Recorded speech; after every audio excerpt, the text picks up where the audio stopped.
Good, happy Monday evening, June 13, 2022.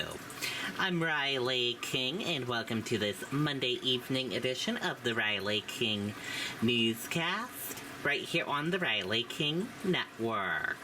We have a lot of news to get to this Monday evening, so let's get started right now.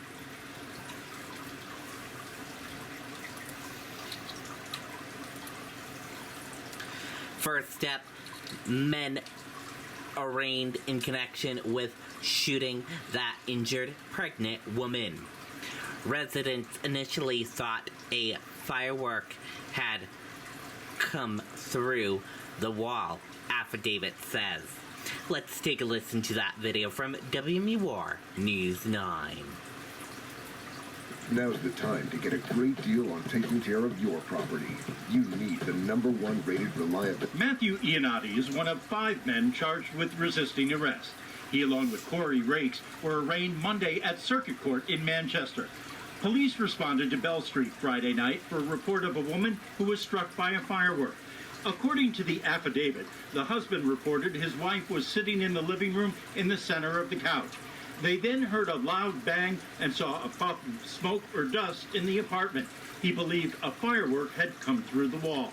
The investigation determined it was a bullet. By lining up the bullet hole with where the woman was when she was hit, it appeared the projectile came from the southeast. The nearest building in that direction was 292 Belmont Street. The affidavit states that police found a single shell casing outside apartment number 9 on the 3rd floor at that address. Manchester police started to evacuate surrounding apartments, and attempts were made to contact the people inside. Announcements were made for approximately 90 minutes, yielding negative results. Police say after approximately 4 hours of announcements, the door was breached and 5 men were taken into custody. In addition to Iannotti and Rakes, Joseph Ricci, Cody Duarte, and Timothy Walsh were also charged with resisting arrest. Ricci, Duarte, and Walsh had previously made bail. Iannotti and Rakes are due back in court on July 25th. In Manchester, Ray Brewer, WMUR News 9.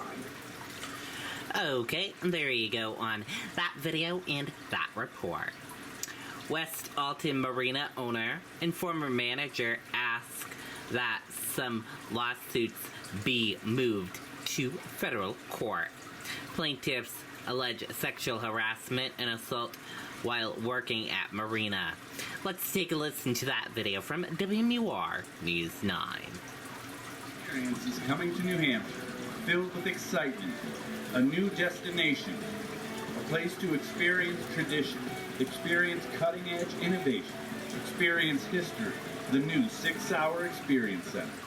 These civil suits have been filed by 4 John Doe former employees of the West Alton Marina who say in their complaint that they were subjected to sexual harassment and assault.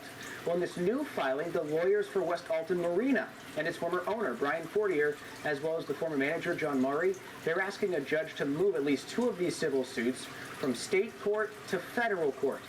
They say that's because the complaint involves claims of sexual harassment and a hostile work environment, which falls under the purview of federal courts.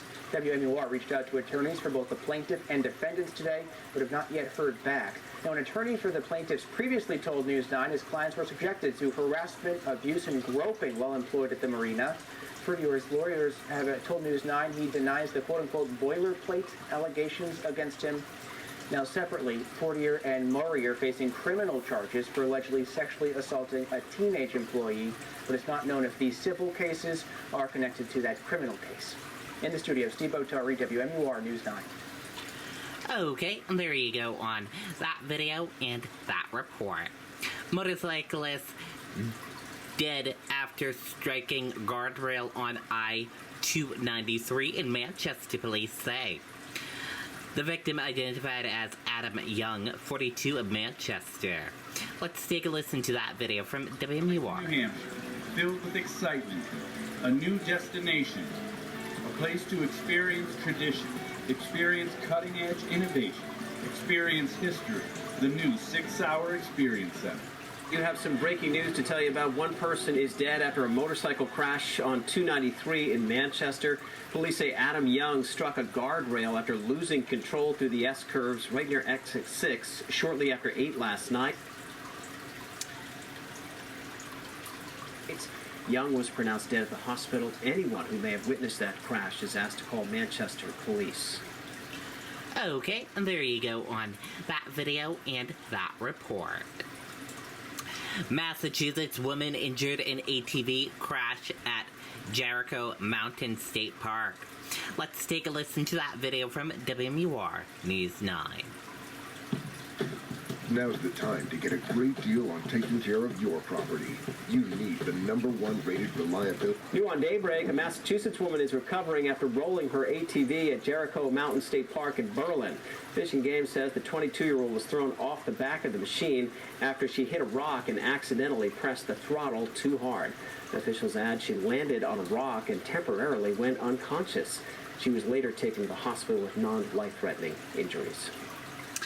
Okay, and there you go on that video and that report.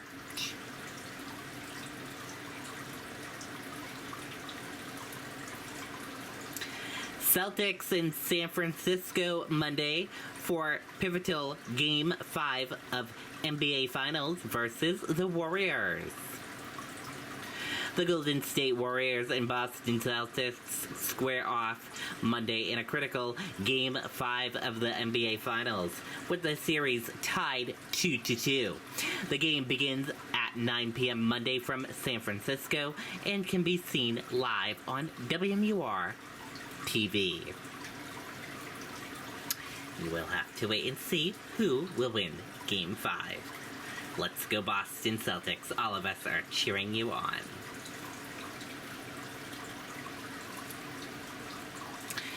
Biden gives thumbs up on new gun control deal.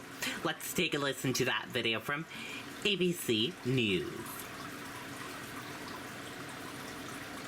House. It's Slider Sunday! We got cheeseburger sliders on King's Hawaiian Pretzel Slider Bun. Slider Sunday! Everything's better between King's Hawaiian bread, especially now with King's Hawaiian Pretzel Buns. President Biden giving the deal a thumbs up. Chief White House correspondent Cecilia Vega has more on the administration's reaction. And Cecilia, the president gave his stamp of approval, even though it does fall short of what he's been pushing for. Yeah, Michael, good morning. It certainly does. The president, many Democrats, gun rights advocates, they really wanted to see a ban on the type of high-capacity guns that were used in Buffalo and Uvalde. They wanted to raise that age limit to 21 for folks who can buy those types of guns, and they really wanted universal background checks. None of that is in this plan at this point. Still, President Biden, he right now is calling this move marginal, albeit important, saying that this would be the most significant gun safety legislation in decades. Here's the thinking inside the party right now. They're really, at this point, basically taking whatever they can get. The president calls this a step in the right direction, breaking the gun control logjam that we have seen exist on Capitol Hill for decades. But look, he's got this bipartisan support, or Capitol Hill has the bipartisan support, rather. He says there should be no excuse in any kind of delay in getting this legislation to his desk so he can sign it into law. But, Amy, the reality is he is well aware there's very little more in terms of significant moves he can make on his own, like executive actions on gun control. He says this is an issue, Amy, for voters at the ballot box now. All right, Cecilia Vega at the White House. Thank you for that. Well, hey there, GMA fans. Robin Roberts here. Thanks for... Okay, and there you go on that video and that report. That does it for this evening edition of the Riley King Newscast, right here on the Riley King Network. Thank you for tuning in and watching. Have a great evening. Good night and goodbye.